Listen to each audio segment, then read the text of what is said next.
Je te parle aujourd'hui de notre squelette et plus particulièrement de la densité osseuse qui est un indicateur de santé. On observe sur le graphe que je te mets maintenant à l'écran que nous avons une croissance de la densité osseuse jusqu'à environ 25 ans, qu'on a ensuite une espèce de stagnation, puis une diminution liée à l'âge. On voit que chez la femme, cette diminution est un peu plus rapide due à la ménopause et à un aspect hormonal. L'objectif évidemment est de garder une santé osseuse et une densité osseuse la plus haute possible, histoire d'être en bonne santé et de limiter les risques liés au vieillissement. De ce fait, comment avoir un impact sur ces os? Alors c'est très simple. Premièrement, on a tout ce qui est hygiène de vie, tout ce qui est exposition à la lumière, tout ce qui est nutrition saine et équilibrée, tout ce qui est sport et activité physique.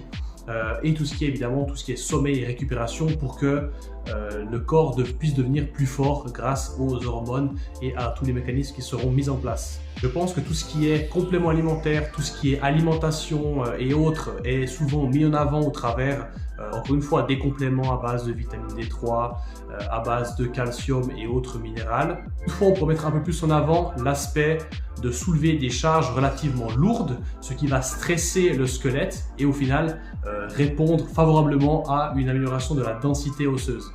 Donc encore une fois, pour les personnes âgées et pour la population de manière générale, rien ne vaut qu'une surcharge progressive, encore une fois progressive, n'oubliez pas ce terme, pour prendre soin encore une fois de notre squelette, mais également de nos muscles et de notre structure tendineuse et articulaire.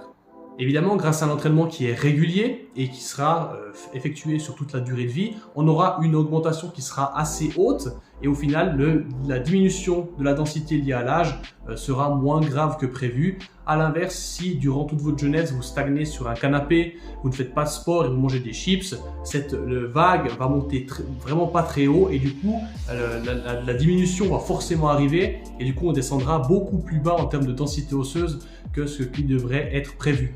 Évidemment, cette perte de densité osseuse va de pair avec tout ce qui est ostéoporose. Donc je pense que vous connaissez également ce terme. Va de pair avec tout ce qui est diminution de la masse musculaire, donc la sarcopénie.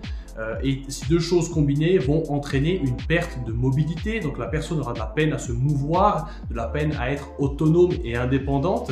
Et du coup, va forcément accélérer le moment où vous allez finir dans un home ou en tout cas assister à votre quotidien. Évidemment, je pense que comme moi, vous êtes motivé à ce que cet aspect autonomie tienne le plus longtemps possible.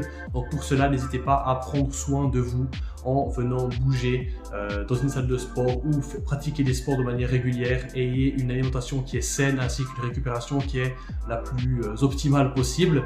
Et de la sorte, vous pourrez vivre vieux et longtemps en bonne santé. Voilà.